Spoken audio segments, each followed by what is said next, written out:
When a doctor talks to the patient, the discussion should not be revolving around money. A typical patient of mine is a little kid on the mother's lap. If I tell the mother that your baby requires a heart operation, she's only going to ask how much it is going to cost. I have put the price tag on the kid's life. To normal people, the doctor is somewhere in between us and the God. When a patient's mother touches my feet, begging to save her child's life, I don't feel empowered. I feel humiliated. In any other profession, discussion is never about death. A patient can die. Then who decides? I'm just an instrument in the hands of God. The one aspect of your profession which had made you the legend is what you have initiated in making healthcare affordable to Indians. India will become the first country in the world to dissociate healthcare from affluence. To do the right thing, there's only one reason needed, which is intent. This is the story of India. We have pieces to solve all the problems. Someone has to put it together.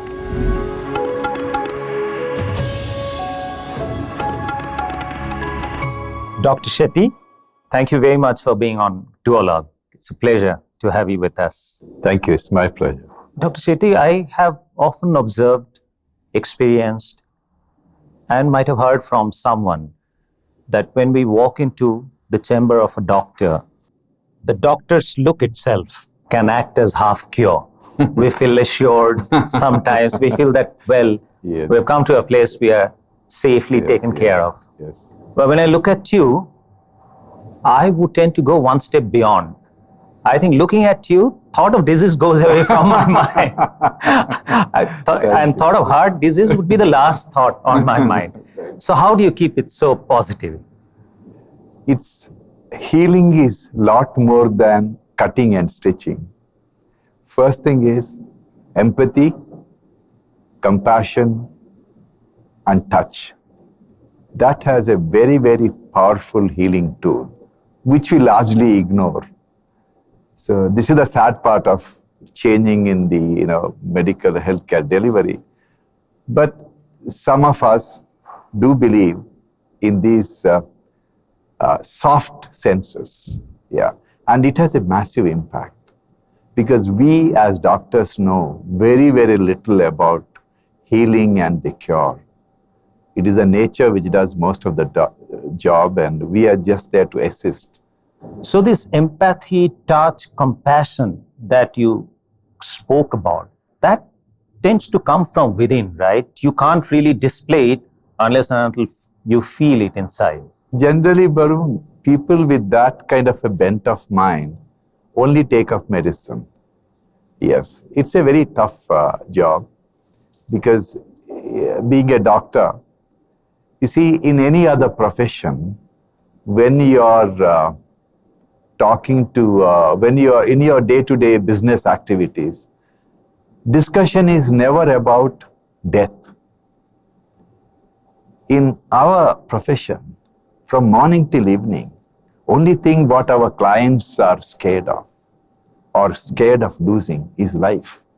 So it puts immense pressure on all of us because the person in front could be my father or my mother or my son or a daughter or the people who I love.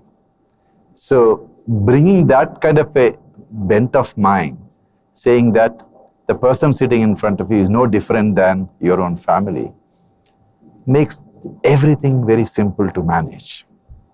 You get the right perspective. Interestingly, you use the word client, very interesting, but to us normal people, I often feel, and I present it that way, that to normal people, the doctor is somewhere in between us and the God. Yes. And we look at it that way. Yes. And I have immense respect for the profession that you have. I've got doctors in my family.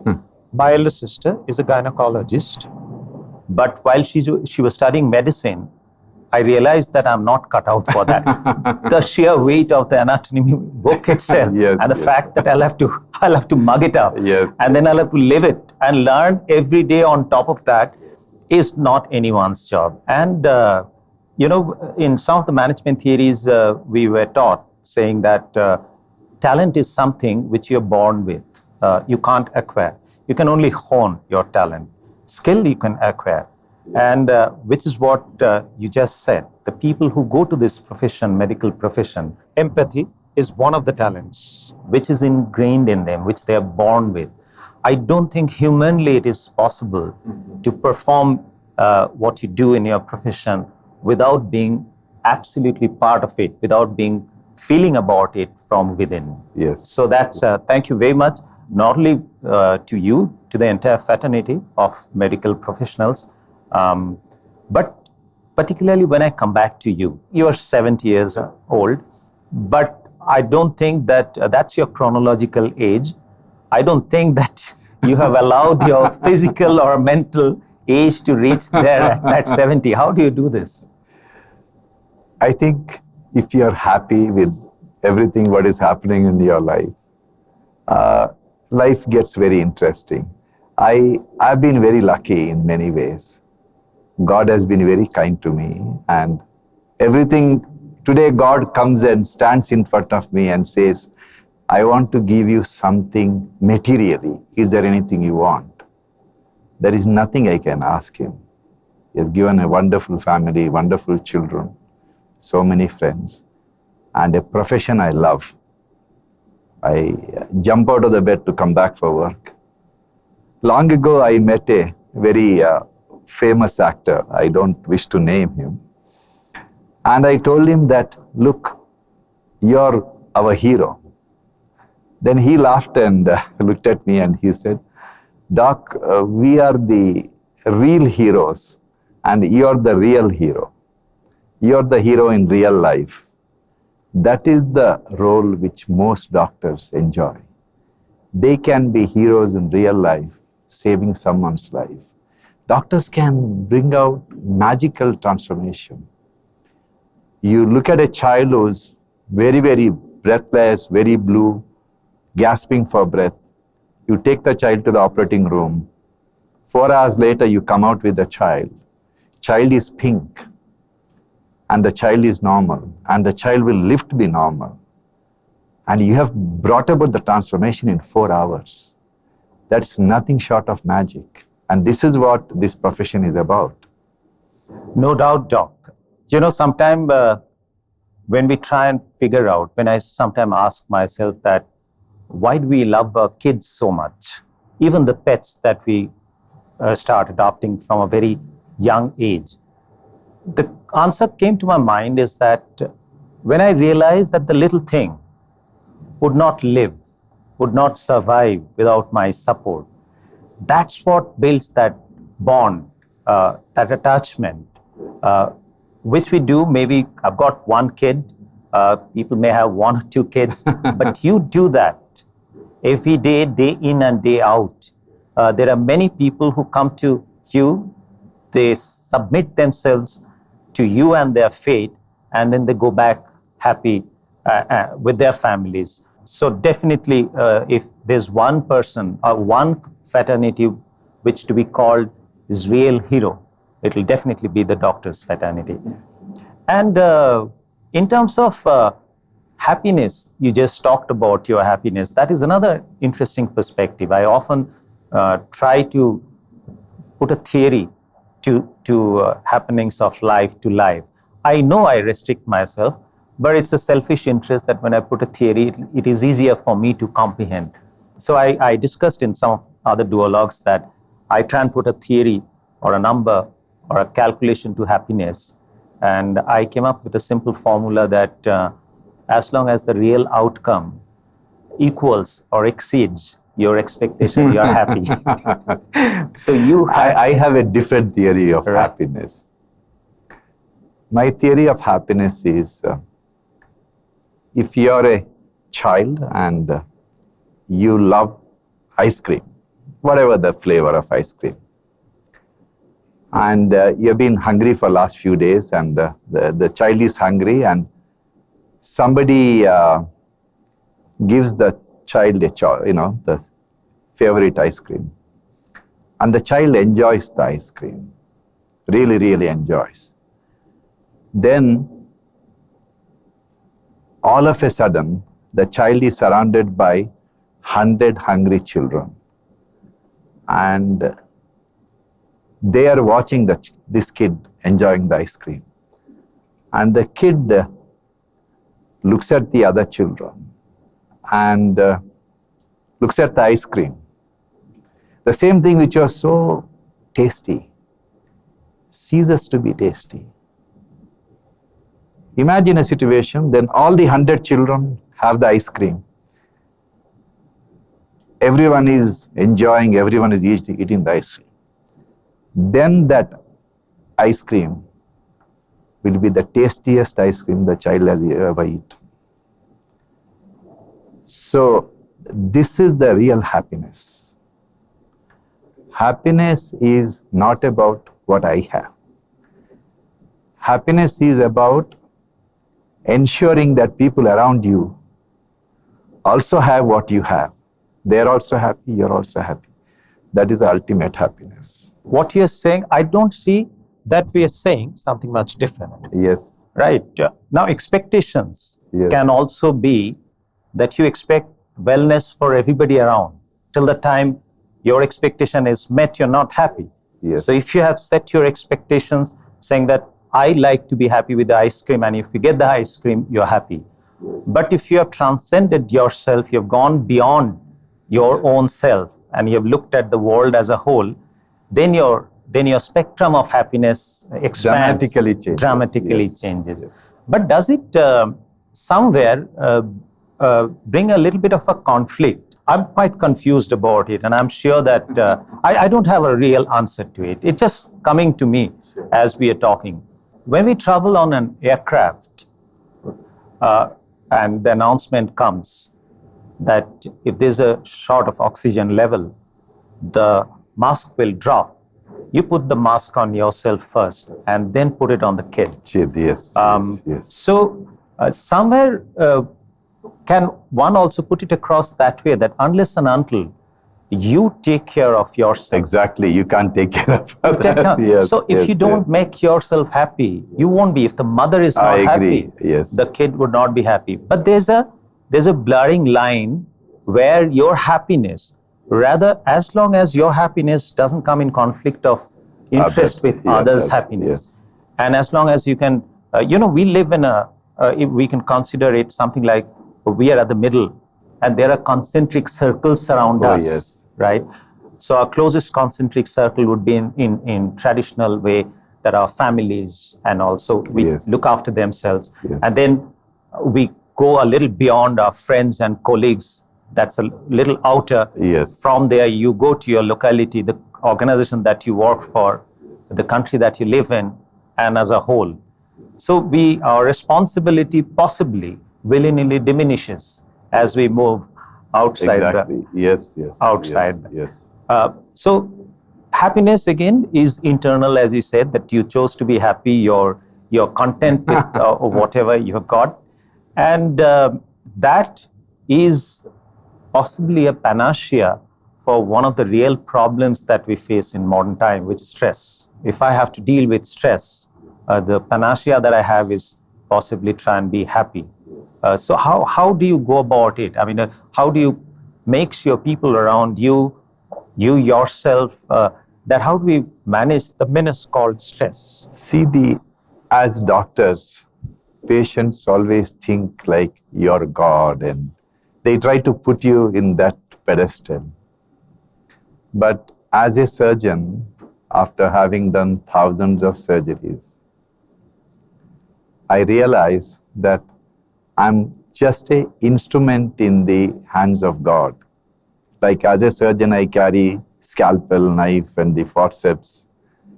I'm just an instrument in the hand of God because I operated on thousands of people who had no hope of survival.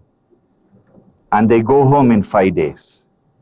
And occasionally a patient who has no reason to die following operation can die. Then who decides what is the fate of every patient I operate? So I'm never in command. So always thinking that I'm just an instrument in the hand of God takes away all your apprehensions because you always know somebody is there to guarding you and your patient and whatever you are doing. That is a thinking that there is a superpower, you can call it as a god or something, whatever you name it, is the greatest soothing and a calming force to address the problem of stress. If we feel we are in command, then it's very difficult to overcome the stress. Okay, so let's come back on the earth from the God. The one aspect of your profession which has made you a legend is what you have initiated in making healthcare affordable to Indians. You wanted to disassociate wealth from health. So you've spoken that at length. You've spoken how countries which have got robust healthcare system, there are three aspects to them. They're small countries with less population, then the tax to GDP ratio should be at least about 30%. And then allocation to healthcare sector should be at least about 10% plus. And all these three parameters, we don't find ourselves very comfortably placed. So what would be the way forward for us? Barun, I have a very interesting prediction. Right. And I'm convinced it's going to happen. Right. India will become the first country in the world to dissociate healthcare from affluence. India will prove to the world that wealth of the nation, wealth of the family has nothing to do with the quality of healthcare its citizens will enjoy. And you may wonder how long it's going to take. Yeah, that's a question I would naturally have. Yes. So whether is not the question, when is the question? When is the question? It will happen within 5 years. India is very unique in bringing about paradigm shift in how things are done. You just look at what we have done with mobile communication. Mobile communication today has reached virtually everyone in India. I know of many countries in the world, small countries, but rich countries, some of the richest countries in the world, where significant population do not have data in their mobile phone. It's too expensive. In India, even beggars watch movies in their phone. So we have dissociated mobile communication from affluence. Right. No one talks about mobile, whether it's the internet or whatever, as unaffordable. We have dissociated entertainment from affluence. Today, the richest man and the poorest man living in a slum has access to same entertainment channels, OTT platform or whatever. Maybe the rich man watches it in his very expensive TV and the poor man watches them in his inexpensive mobile phone. But it is the same channel, same program. We have democratized entertainment. The same thing we are going to do it in healthcare. Why it will happen in healthcare is because healthcare is not limited by any finite components. Like if the Indian government decides to give a car free of cost to every citizen, it's not possible because car is made up of atoms. It needs steel, it requires oil, it requires all kinds of the metals and all these kinds. Whereas healthcare is not bound by any finite component. Healthcare is delivered by people. And when I retire or when I die, somebody else is going to take over. It's a matter of giving the skill. And today, we produce perhaps the largest number of doctors in the world. You cannot believe today, in the last 7-8 years, our government has virtually doubled the number of medical seats. From 55,000 medical seats to nearly 110,000 medical seats. We produce the largest number of doctors in the world. We produce the largest number of nurses in the world, the largest number of medical technicians in the world. We are the pharmacy of the world. We have everything going. Our only missing link is the affordability to buy the healthcare. That is going to change with the government changing its approach towards health insurance. In a very short period of time, whatever you have seen, those UPI moment and whatever you have seen, the same type of a transformation will happen in healthcare. Everyone is going to have a health insurance. Now, why this is important? Because today people have a wrong impression about a health insurance. In healthcare delivery, today in health insurance, there are the three main stakeholders. There is health insurance company, there is hospital, there's a patient. there is patient. Hospitals do not trust the health insurance company. Patient doesn't out. Health insurance doesn't trust And the patient doesn't hospital. Patient doesn't trust both any one of parties. them. So you have a system of delivering healthcare, which is the most important service for this civil society, managed by three stakeholders who don't trust each other. Trust deficit. Yep. Yes. Now, this is going to change when hospitals like ours become health insurance companies. Then the whole concept of conflict of interest will be addressed. As a heart surgeon running heart hospital, more people develop heart attack, it is better for my business. I have absolutely no incentive in preventing people from developing heart attack. The moment I become a health insurance provider, the equation is going to change. If people remain healthy, I save money. If people develop heart attack, I lose money. So I will go out of my way to make sure that people remain healthy. And that is going to happen. Very interesting insights that you've given me. I'll just go one by one on this. As you were talking, I was listening and processing. I'm not trying to be pessimistic about it. Maybe these are food for thoughts. I think where we have a real problem in India, our population is growing by 1% and 1% on 1.4 billion. So the inequality, patient to doctor ratio, which would be about in the region of 1 to 1,500, Yes. would only continue to at the current rate going bad to worse. Yes. And that is the second aspect of India's problem besides population, which I feel is the education. By education, I don't mean that how much of college education, which higher education I've gone through. For me, education has one simple definition, that I know what's good for me. Yes, yes. The moment I would know that what's good for me, I would consider myself educated. Yes. So that is something that, in which case, I think you cannot be one who would be driving the cause, but it has to be people like us who are holding media, who have the power of disseminating information across the country till the last level.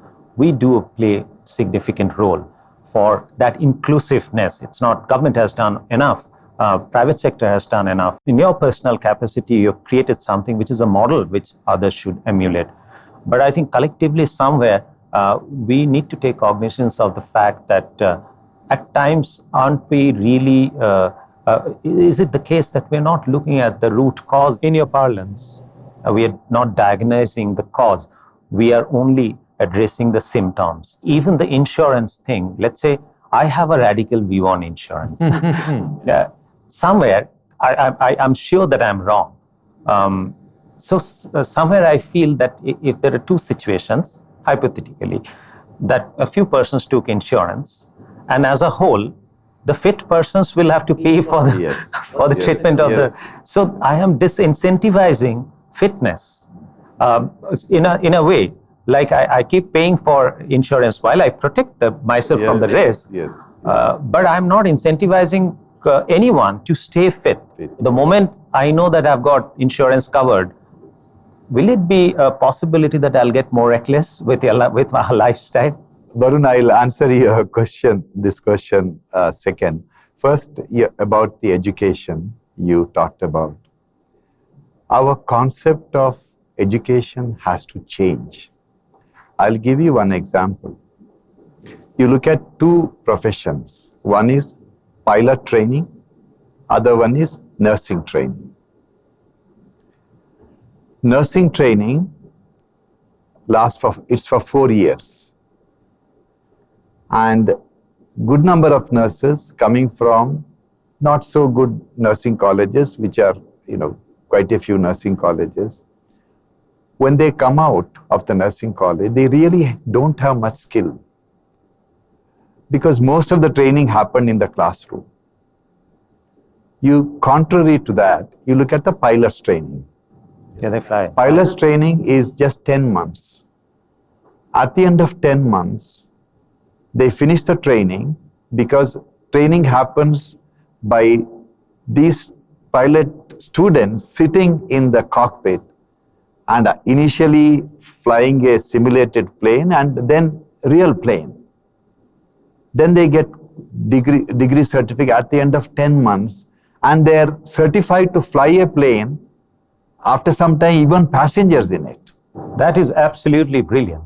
Right? This perspective is... Why can't we train the nurses in 4 years to be as much skilled as, may not be as doctors, but nearly as skilled as them? Paramedics, it's possible. Yeah. It is a matter of how do we train them. Our biggest problem is we try to train swimmers in a classroom. If you want to train a swimmer, you have to put him in a swimming pool. So what's stopping it? What in general, I fundamentally find our education system has not evolved. While new education policy, etc., has made an effort, I think that we still followed the education system which was developed maybe 200 years back in the era of industrialization, where life would have changed 20 years, 30 years, 50 years later, but we almost have the same education. Forget about nursing, even school education. We focus on remembering things and reproducing them in the exam papers, because and not to that extent on learning, and learning which can be applied in life or in the profession. So what you're saying is exactly that I've never thought it this way, that a pilot in 10 months' time, he's good enough, where I can depend on him with my life. And nursing, it takes 4 years and it happens in classroom. So what you're saying is, again, that is the root cause, which is what I was talking about, that needs to be looked at. And what is stopping that at this point? Barun, you see, we always talk about disparity, poor people, deprived people. If you want a girl or a boy from a poor family to become affluent in just one generation, just identify one girl from that village house, train her to become a nurse. We run a hospital in Cayman Island. We have a huge number of nurses working there, and over 110, 120 nurses work there from India. Most of them are trained by us. Each one of them remit home at least 1 lakh rupees a month. And they're only in their 20s. They're hardly 23, 25. Tell me which profession in this world where a girl from a poor family at the age of 24 can send home 1 lakh rupees every month. Nursing is the only profession. And this world is desperately short of nurses. Everywhere there is the NHS, National Health Service of England, I think more than 2 lakh nurses are going to retire in the next 1 year or 2 years. There is no way England can produce that many nurses in short period of time. We have a phenomenal opportunity in India to train those nurses, because our nurses speak English, and our nurses can be trained as competent as any of the American or British nurses, because our girls are brilliant girls. But to train them, you need to have a nursing college which is running inside a hospital. You cannot train a swimmer in a classroom. You cannot train a nurse in a classroom. She has to be trained in a hospital, on the bedside. And what we need to do is allow every hospital in the country to start a nursing college. First thing what will happen, the fee of the nursing education will crash, because These hospitals will take the nursing students, even if they don't pay fees, because they need these nurses to manage their patients, right? So it can be a dramatic transformation. So disruption, you're saying, if you continue to be, it is only organic, you will only grow. And you have added one interesting perspective, which is like just now I said India's population pressure is one of the huge problems in India, but that is also a huge advantage, the demographic. That is our greatest strength. Greatest strength. Like we are producing 120,000 doctors these days, but I'm sure the size of the country is so large that there are 5 times of that number are good enough to be a doctor who are passing out from their schools. So somewhere we will have to change the way we have been looking at things. On one side, we'll have to leverage this demographic dividend and try and think out of the box. Like you just said, that having a nursing college, which is not there. I don't think there are medical colleges attached to hospital, which was a need of the hour maybe 60, 70, 80 years back. But today you have to go beyond that. You need to bring nursing colleges attached to hospitals. Barun, let me answer the first question you asked me about the insurance. See, the health insurance, what we are talking about is one way of delivering health insurance, but we are looking at a dramatically different way of health insurance. Our concept of health insurance is an integrated health care, wherein as a hospital, we take care of the primary care. Currently, the health insurance companies do not cover primary care. We want to take care of the primary care. Primary care as in across OPD care? Yes, yes. Home care, primary care, secondary care, tertiary care. Now, when we become an integrated health insurance provider, it's called managed care, wherein you pay X amount of money to us. Then we will spend a lot of time in ensuring that you don't fall sick. If you are a diabetic, yes, we'll ensure your diabetes is under control. That is if you are a hypertensive, we'll control the hypertension. And if you ignore our advice, after some time we'll say, look, we are not going to insure you. That is the model. This is a model which is practiced in US by Kaiser Permanente, which is one of the largest health insurance companies in US. And it's called managed care. So by us taking care of your health, your interest and our interest is aligned. Are converging, yeah. That's the model we are launching. Yes, so that is the model. That's a new thing, because that I'm hearing it for the first time. Managed care, the term that you've said, and that always had kept me up at night. That if I don't look after myself before falling sick, and I put it in a different way. I said that bring in changes in your lifestyle before the doctor tells you. Yes. Don't wait the doctor to tell you. Here, the managed care, you're saying that's what the managed care people will tell you. So maybe this intent, vision, coupled with technology, I don't think that is unassailable, that is unachievable. Because again, insurance, I feel that I was wondering that I've taken health insurance for last 25 years. I've never claimed it as yet. So the health insurance will be a game changer for a country of our size with 1.3, 1.4 billion population. Just imagine, Barun, if 100 million households, in India, 100 million households can afford virtually everything what they want. Yeah, 1,000 rupees a month. If 100 million households buy health insurance for the family by paying whatever the premium is, another 100 million households are supported by the first 100 million households. For the second 100 million, so-called people who earn about 20,000, 30,000, 50,000 rupees per month, if the first 100 million households support buying the health insurance for them, and if the premium for them is kept at a health insurance for the entire family at 10,000 rupees per year, which covers primary care, secondary care, tertiary care, which will sponsor even a heart operation, heart transplant, or a bone marrow transplant, or anything costing 30 lakh, 50 lakh rupees, if the insurance covers. 10,000 rupees per year. Then we will be able to collect 1 lakh crore, Which is more than the which health is more sector. than the budget, central government's healthcare budget. See, we grossly underestimate our power of a country with billions of people. I just remembered, you see, when my little daughter, my princess, she was a baby, she was a little kid, she was very good with jigsaw puzzles. When she was a little girl, she used to put all the pieces on the floor and spend hours and hours and try to put it together. When I one day entered my house and I saw all the pieces of jigsaw puzzle everywhere and the little one sitting there and seriously looking at it. I looked at it and I said, honey, you can't do it. She looked at me and said, Daddy, I can do it. All the pieces are there. This is the story of India.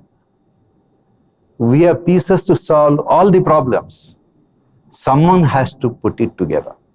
Not someone, I think all of us, which is where again, a nice way of putting it. The solution is out there, but all of us, we have a tendency because of this scarcity economy. There are enough reasons not to do a right thing. And I always say there's only one reason. Somebody does something wrong and I ask him, why was it done wrong? So when they give one example, one reason, I always say that I can add another 999 reasons why the right thing wasn't done. But to do the right thing, there's only one reason needed, which is intent. So that is where I think you are hinting at, that first we need to have the intent, that understanding that either all of us float or all of us sink. Today, with technology being an enabler in all aspects, AI being there where it is going to replace human being. Technology is another tool which can be used as a disastrous weapon. It can also be used for the benefit of mankind. So with all this, I think we look at things, we need to look at things in a different way. And more and more of us would like to see the way you look at things, the perspectives that you have. I want to hear from you that how do you see that medical science and healthcare, how is it going to pan out with the advent of AI? Have you got any thoughts to it? Has any idea come to you that this is the way AI can be leveraged? A lot of things are happening, robotic surgery, this, that, and all these things are happening. But can AI be leveraged to address the size, which is our strength, but in many ways, which is our weakness also? Smart software with the AI, will make smarter diagnosis than the doctors. But smart software can never replace the doctors. Doctors who will use the smart software will replace the doctors who don't use the smart software. And doctors who use the smart software will be able to touch 10 times more patients than the doctors who do not use the smart software. So essentially, all these AI tools and the digital tools what we have, first, it is going to make healthcare safer for the patients. It will prevent medical error. Medical error is a dreadful, serious problem in healthcare. You leave India, if 200 patients spend one night in an American hospital, one night, 1 in 200 dies due to medical error, not medical negligence. Getting admitted to an American hospital is 10 times riskier than skydiving. This is the reality. So, digitization will prevent medical error. Digitization will make healthcare accessible. If you have fever and body ache, why should you go to a hospital? You can see a doctor online. That's right. Yeah. And smart software, digitization, all the technologies will reduce the cost of healthcare. One dilemma I often face, doctor, I'm not comparing my profession with yours, but whether you face that same dilemma in your way of being or not. Like we run the news operations, news channels. Often I come up at a junction, decision-making junction, where I have to decide that whether I'm the fourth estate of the country and a very, very important pillar of our democracy, or I'm a business. Does your profession also ever come across such a conflict that is it a profession or is it a service? Are they in conflict of interest ever or never? As a doctor reaching my stage of life, I have a dream. My dream is that when a doctor talks to the patient, the discussion should not be revolving around money. But unfortunately, today, a typical patient of mine is a little kid on the mother's lap. After examining the kid, if I tell the mother that your baby requires a heart operation, First question is, how much will it cost? she is not going to ask me what is the survival rate or what is the complexity. She is only going to ask how much it is going to cost. And if I tell her it's going to cost, say, 2 lakh rupees, which she doesn't have, I have put the price tag on the kid's life. You come up with 2 lakh rupees, you will save your child. If you don't have 2 lakh rupees, you are going to lose the child. This is what I do from morning till evening. This is what every doctor in India and all the developing countries do from morning till evening, putting price tag on human life. How can so-called civilized society like ours allow a professional like me to put a price tag on human life officially, legally? This is where we have failed. So the conflict exists. And this is the problem not only in developing countries. Today it is even in the developed countries. So I have a dream that in our hospitals, when we talk to the patient, the discussion is never about the money. And I have a dream that the hospitals in my country will have no cash counter. There is a financial intermediary called health insurance company, which will pay for whatever the treatment is. And that is possible. We can do it. Because if everyone contributes a tiny amount of money, it is not that everyone is sick all the time. It's only a tiny percentage of the people who are sick at a given time. And cost of healthcare will go down dramatically and everyone can have healthcare. Do you ever feel that private sector on both sides of the fence, like why would a private hospital be treated as a corporate and be taxed at the same rate as a FMCG company or a consumer company? That thought often crosses my mind. But at the same time, do you feel that overall the private sector is thinking the way you are thinking? That's something which actually makes them extremely uncomfortable, where they put a price tag on people's life, and whether a PPP model is the right model which should work in tandem in an inclusive manner with participation from every citizen. Barun, charity is not scalable. Good business principles are scalable. Let me come back to the the mother who don't have 2 lakh rupees for the heart surgery. When a patient's mother touches my feet begging to save her child's life, I don't feel empowered. I feel humiliated. I feel humiliated because I feel I haven't done my job.